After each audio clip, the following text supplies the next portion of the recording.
Gunshot wounds and hostile takeovers had never made Damien Forsythe flinch. He was the most ruthless private equity operator in Boston, a man who had dismantled 3 Fortune 500 companies before his 35th birthday, a man whose hands hadn't touched another person's skin in 11 years. Not a handshake, not a shoulder clasp, not the accidental brush of fingers passing a document across a boardroom table. And then a clumsy, brilliant, full-figured dietitian got stuck in his elevator and nearly fell 3 stories, and everything he had built around himself cracked open like dry concrete after a hard frost. The Forsythe penthouse occupied the top 2 floors of the Harrington Tower on Beacon Hill. 32nd and 33rd floors, floor-to-ceiling glass on every side, the Charles River a dark ribbon far below. Damien stood at the northeast window each morning before his staff arrived, his hands laced behind his back, watching the city arrange itself for the day. He wore a charcoal Tom Ford suit already at 6 a.m. His gloves, thin, black, Italian lambskin, were on before he left the bedroom. They always were. The gloves were not a quirk. They were a response. 11 years ago, Damien's younger brother Leo had been admitted to a Boston hospital at age 9 with what appeared to be a routine fever. It turned into an MSA infection that spread to his bloodstream in 72 hours. Damien had been 16, home alone with Leo when the fever spiked to 106, and he had held his little brother's hand in the ICU while the monitors flatlined for 43 seconds. Leo had survived. The scar tissue in Damien's chest, the invisible kind, had never fully healed. He hadn't let bare skin touch his own in the years since. His therapist had a clinical term for it. Damien didn't use the term, he just wore the gloves. The only person who lived in the penthouse with him was his grandmother, May. May Forsythe was 77 years old and had been the fiercest woman Damien had ever known. A retired federal judge who had presided over some of the most complex financial fraud cases in Massachusetts history. A woman who had once reduced a defense attorney to tears with a single raised eyebrow. 3 months ago, she had suffered a severe stroke in her garden. The stroke had stolen her speech and partially immobilized her left side. It had not stolen her eyes, which were sharp and dark and constantly watching. Damien refused to put her in a facility. He had hired 8 professional caregivers since October. None lasted more than 3 weeks. His standards for hygiene and protocol were impossible. His midnight calls requesting updated fluid intake logs were exhausting. The suffocating silence of the penthouse, the way he seemed to fill every room with a barometric pressure system of his own anxiety, drove people away without him ever raising his voice. The 9th candidate arrived on a Tuesday in late November. Bridget Harlow did not look like someone who belonged in the Harrington Tower. She was 28 years old, soft-spoken, and full-figured in a way that her navy blue scrubs didn't quite contain. Generous curves, thick arms, a warm belly that pressed against the fabric when she leaned forward to sign the visitor log at the front desk. She carried a tote bag with a broken strap that she'd looped twice around her fist to keep it from falling. She had taken the red line from Dorchester and had spilled coffee on her sleeve somewhere between Central Square and Park Street, and the stain was still there, faint and rust-brown, when she stepped out of the elevator on the 32nd floor. She had a master's degree in clinical nutrition from Boston University. She had spent 4 years at Boston Children's Hospital designing feeding protocols for pediatric oncology patients. She had been laid off 3 months ago when her department was restructured and her position, too specialized, too expensive, had been eliminated. Her father was in stage 3 kidney failure and required dialysis 3 times a week at a clinic in Dorchester. The insurance covered 60%. The remaining 40 was grinding her down to nothing.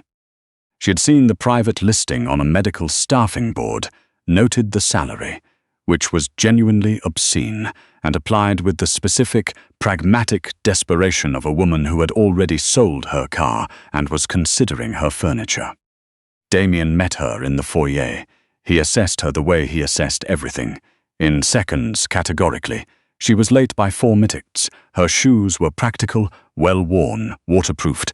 She was not trying to impress him. She looked tired in a way that was specific and earned, not cosmetic. "You're late," he said. "I know," Bridget said. She didn't apologize. She set her bag down on the marble bench by the entry because her shoulder was aching and she was done pretending it wasn't. The red line had a signal delay at Charles Street. "It happens 3 times a week, roughly. If this goes forward, I'll factor that in and leave earlier." He looked at her the way people sometimes looked at her, cataloguing the weight, doing the math about whether a full-figured woman from Dorchester was going to fit into his specific idea of competence. Bridget had stopped performing for that look a long time ago. "My grandmother is in the solarium," Damien said instead of whatever he had planned to say. He turned and walked. Bridget followed. May Forsythe was in a high-backed wheelchair near the south-facing windows, a wool blanket across her lap, a hardcover book open on the tray in front of her that she clearly hadn't been reading. Her eyes tracked Bridget from across the room, sharp, deliberate, intelligent. Bridget walked toward her without waiting for an introduction. She crouched down, not gracefully, her knees complained, and her balance was always slightly behind her center of gravity, and got to eye level. "May," she said simply, not Mrs. Forsythe, not a loud, slow enunciation, the way people addressed stroke patients who had lost speech but not comprehension. Just May, one syllable, one person to another. May looked at her. "I looked at your chart before I came," Bridget continued, keeping her voice even and direct.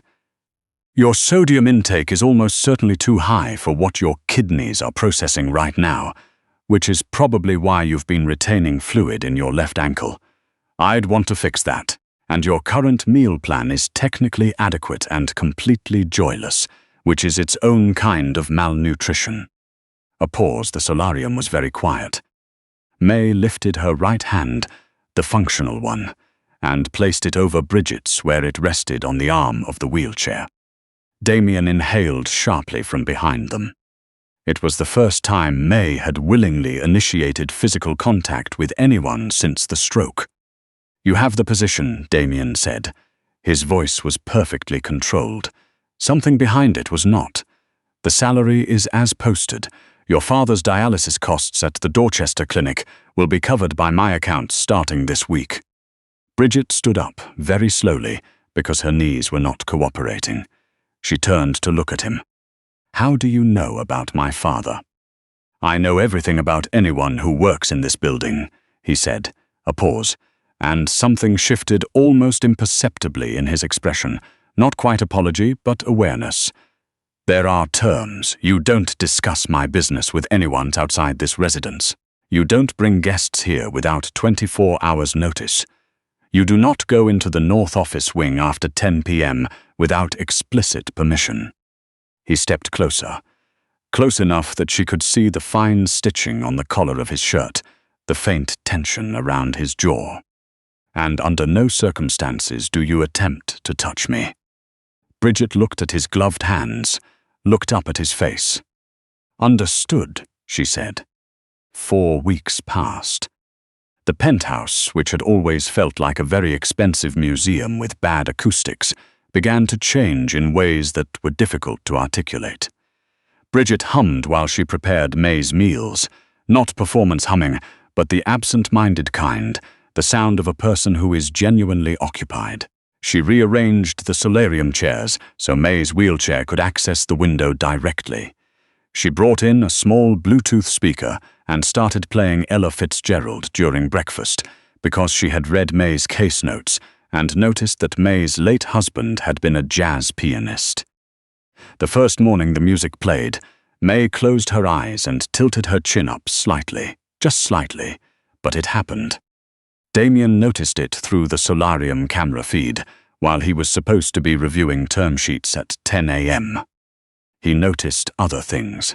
The way Bridget sat on the floor beside May's chair to do crossword puzzles with her, holding the book up so that May could point at letters, laughing when she got one wrong, and celebrating loudly when she got one right.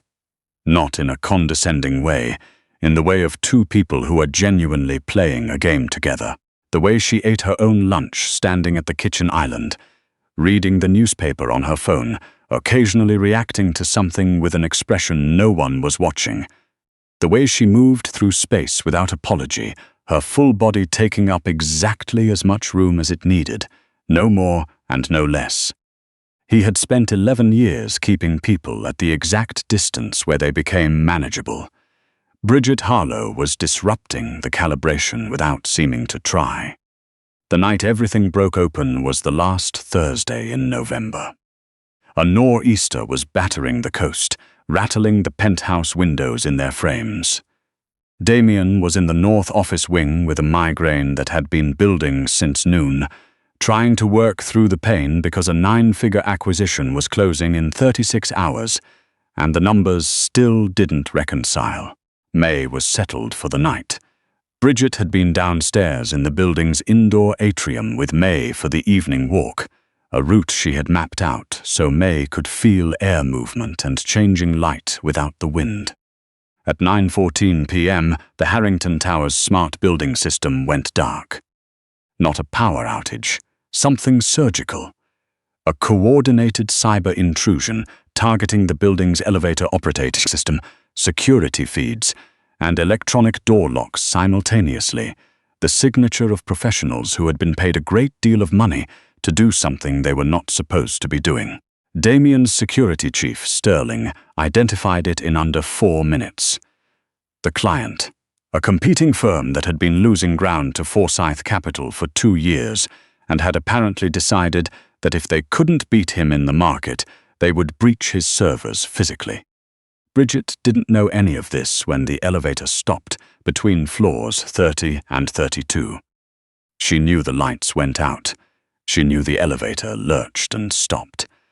She knew May's hands tightened on the wheelchair arms in the sudden dark, and Bridget immediately dropped to a crouch and found the older woman's hand in the blackness.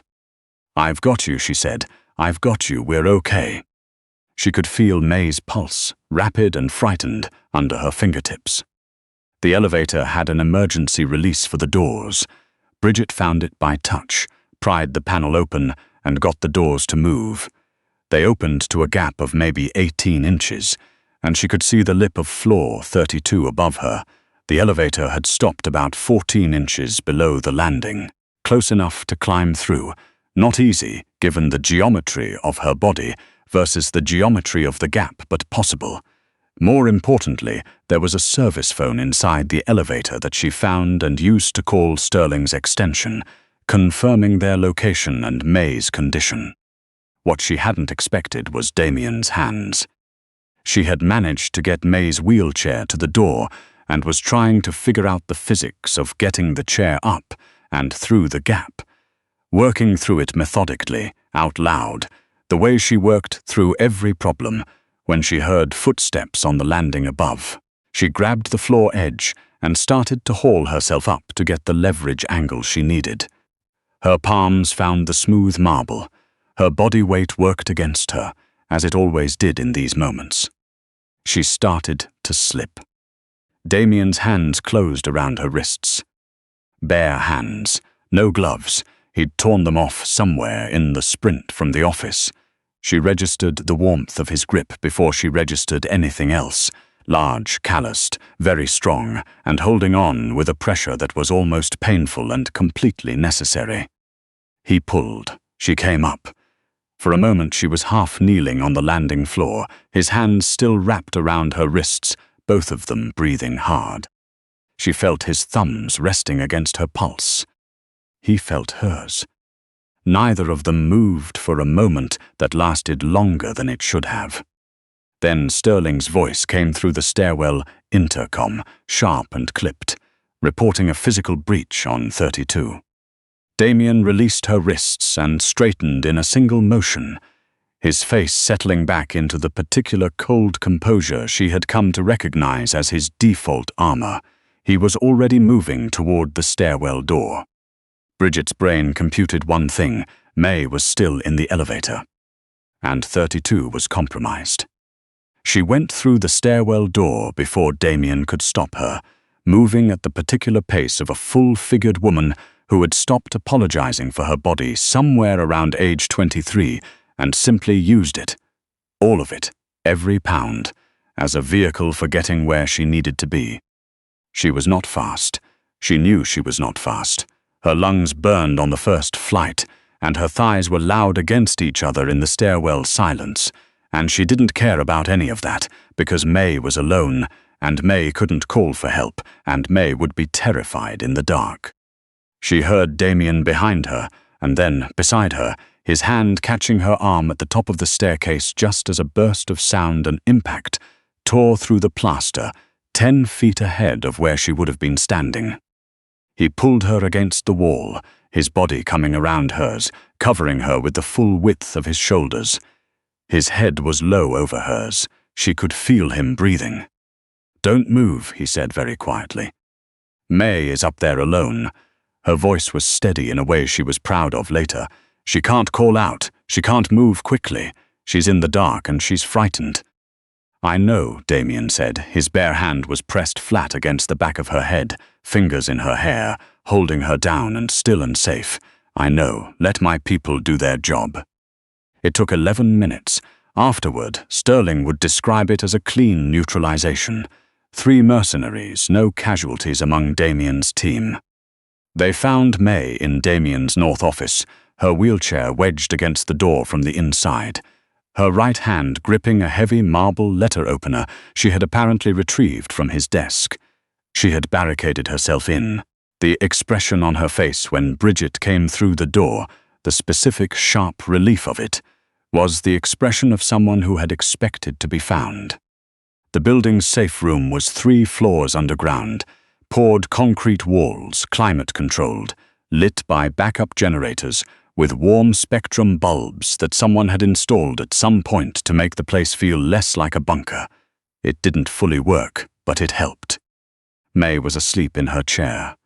Bridget sat beside her, Damien's blazer draped over the older woman's lap, her own hand resting on May's arm. Bridget stared at the floor, working through the adrenaline crash the way she always did, methodically, breath by breath. She heard the door open. Damien had changed his shirt.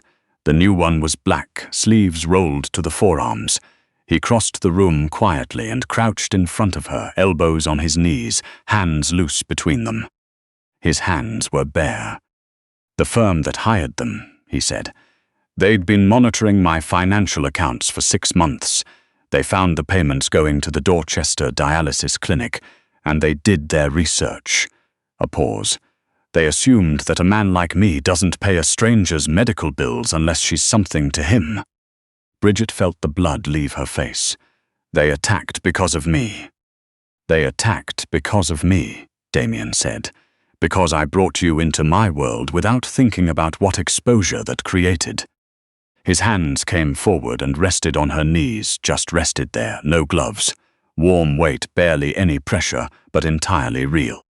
She looked down at them. The whole building had rumors about the gloves. She'd heard the maintenance staff whisper about it, had read it coded into the care handoff notes from previous caregivers. "He doesn't shake hands. He won't touch the door handle unless covered." He walked out of a board meeting once because someone sneezed without covering their mouth. And here he was, his bare palms on her knees like it was the most ordinary thing. "You're not wearing gloves," she said softly. "No," he said. She tried to pull her cardigan tighter, tried to be smaller in the way she had trained herself not to try to be. "I'm just a dietitian from Dorchester, Damien. I take the tea to work. I eat cereal for dinner most nights. I have a cracked phone screen I've been meaning to fix for 4 months. I don't belong in a situation like—" "Stop." The word was quiet and absolute. He stood. He reached down, took both of her hands and pulled her to her feet. She stumbled. She always stumbled. It was the particular gravitational negotiation her body made with the world. And he caught her without hesitation, both arms coming around her wide waist, drawing her in until her soft chest met his ribs and her feet found solid ground. "I haven't touched another person willingly in 11 years, he said. His voice was low, and the steadiness of it cost him something visible. 11 years of gloves and distance and managed space, and when that elevator opened and you were slipping, he stopped, worked through it.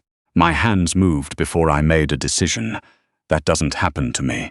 Nothing happens to me before I make a decision. His hand came up and curved around her jaw, his thumb resting at the corner of her mouth. You walked through gunfire for an old woman who isn't yours. You sat on the floor of her solarium every day for 4 weeks doing crossword puzzles until she started anticipating them. You rearranged my furniture and changed her music and fixed her ankle edema in 8 days. A beat. My grandmother hasn't reached for anyone in 3 months. She reached for you in the first 30 seconds. A sound from the chair. Both of them turned. May Forsythe was awake. Her dark eyes moved between them, slow and deliberate, the way they always moved. The federal judge still in residence behind the stillness of the stroke. She looked at Bridget for a long moment. Her lips moved. The effort was visible, something labored and intentional traveling from her brain through damaged pathways to the muscles of her face. One word. Stay. It was rough. It was barely more than shaped breath, but it was a word, the first word in 93 days, and Bridget's eyes filled before she could do anything about it. Damien exhaled slowly. He pressed his forehead against Bridget's, both his hands cradling her face now, his thumbs moving to catch the tears before they fell. My grandmother, he said quietly, just said the thing I didn't know how to. He kissed her, not urgently, carefully at first, the way a person handles something they are still learning to trust. And then Bridget's hands came up to his shoulders, and she leaned into him with the particular unself-conscious weight of a woman who had stopped apologizing for taking up space, and something in the room seemed to release a pressure it had been holding for a very long time. Behind them, May Forsythe closed her eyes. A small expression moved across her face. Not quite a smile, but the shape one leaves behind. Outside, 4 stories above them, the nor'easter was still hammering Boston with everything it had. Inside the concrete room, lit by warm, borrowed light, 3 people who had each been quietly surviving in their own locked rooms finally stopped performing for the silence and simply breathed the same air.